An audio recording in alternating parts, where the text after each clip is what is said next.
For the best experience, please listen with headphones. This episode contains descriptions of disturbing paranormal activity and historical violence that some listeners may find unsettling. Listener discretion is advised.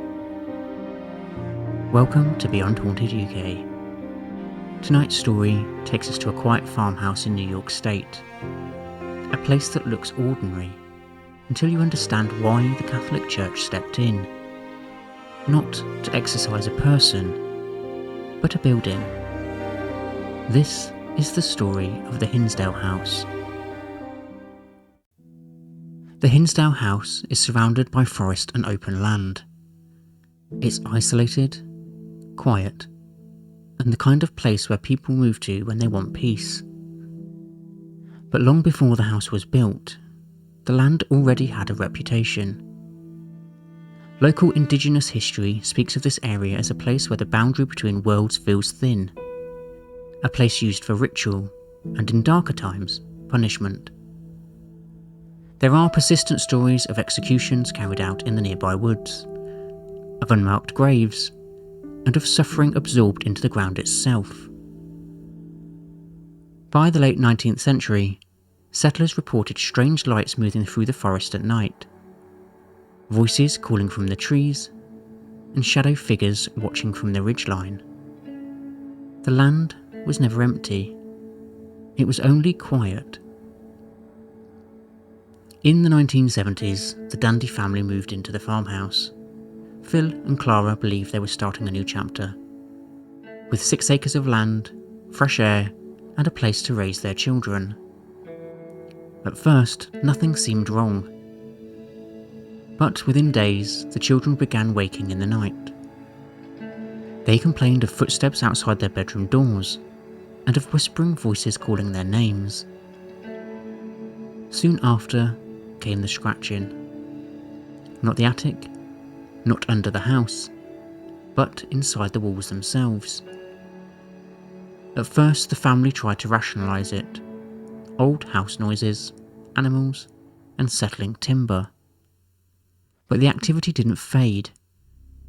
It only escalated. Clara was the first to see something she couldn't explain. She described a woman in a long white dress walking along the edge of the property. Her movements were stiff and unnatural. Her head was always lowered, and her face was hidden by her hair. Inside the house, objects began to vanish, then reappear in places they hadn't been left. And one afternoon, a rosary chain appeared in mid-air and dropped to the floor between the family. No one had been holding it. The house was no longer just making noise. It was starting to respond. As the weeks passed, the family became aware of a presence inside the home. Tall, dark, and human in outline but distorted. It appeared most often on the staircase, crouched low and watching.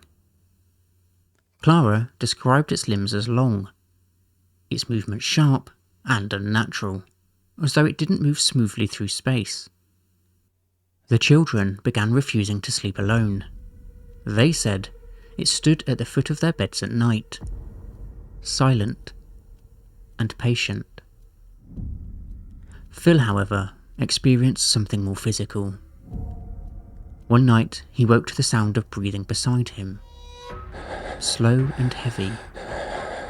When he turned, the breathing stopped, and a large handprint appeared on the pillow next to his head.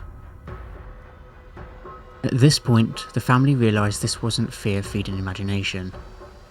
Something was actively interacting with them.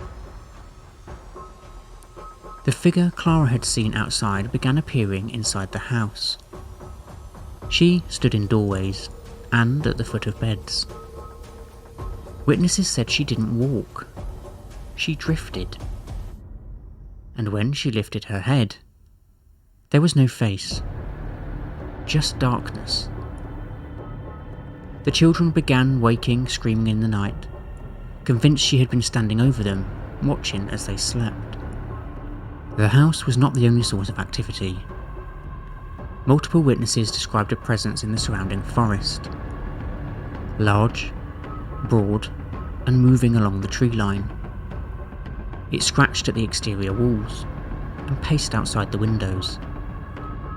Unlike the other entities, this one felt older, not tied to the house itself, possibly the land beneath it.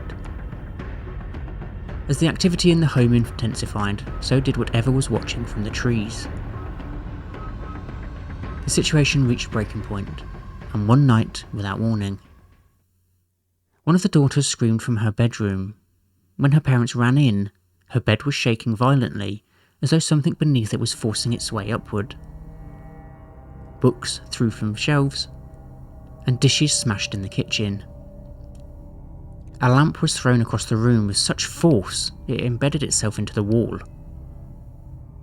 And then the house went silent.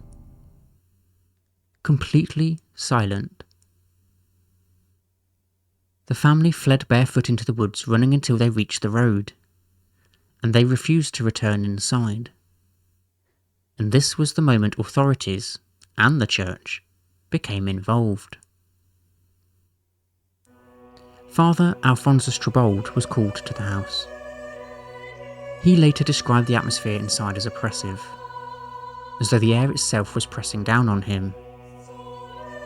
During the exorcism, witnesses reported violent disturbances, footsteps moving through empty rooms, and voices speaking in languages no one recognised.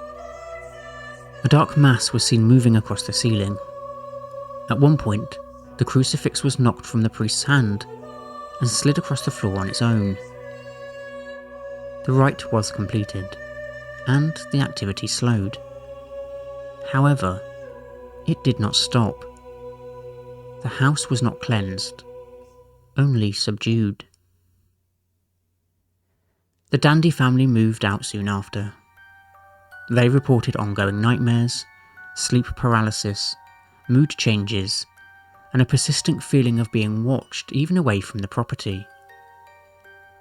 Decades later, modern investigators report similar experiences. Shadow figures, objects thrown, disembodied voices, and a heavy presence near the staircase. To this day, the house still remains active. So what makes the Hinsdale House unsettling isn't just the exorcism. It's the idea that places remember. That trauma sinks into the land and stays there. Maybe something ancient lives in those woods. Maybe the house became a doorway. Or maybe it's a mirror, reflecting everything that's ever been suffered there. Because some houses don't just hold memories. They resist being forgotten. Before you go, don't forget to follow Beyond Haunted UK on Spotify and across social media. Every follow, every share, and every message helps this community grow and keeps these stories alive. You'll find us wherever the strange and the spiritual meet. And as always, keep the light on